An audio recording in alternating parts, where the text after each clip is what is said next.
চুপ থাকলে আপনি মানুষকে ঠেলা দিবেন না, মানুষকে সোজা মনে করবেন না, মানুষকে বোকা মনে করবেন না।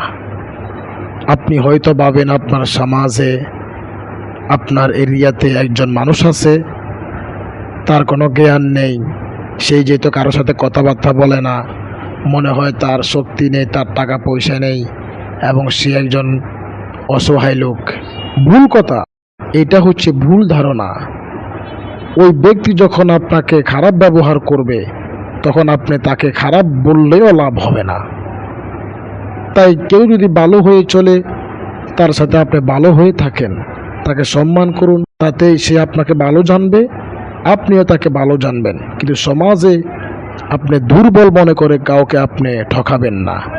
অবশ্য আপনি সেইটার জবাব একদিন দিতে হবে, এবং ওই মানুষটাকে যদি আপনি ঠকান, আপনি নিজেই ঠকে যাবেন, আপনি বলতেও পারবেন না। তাই কেউ যদি অসহায় হয়ে চলাফেরা করে অথবা দুর্বল হয়ে চলাফেরা করে, তাকে দুর্বল মনে করবেন না।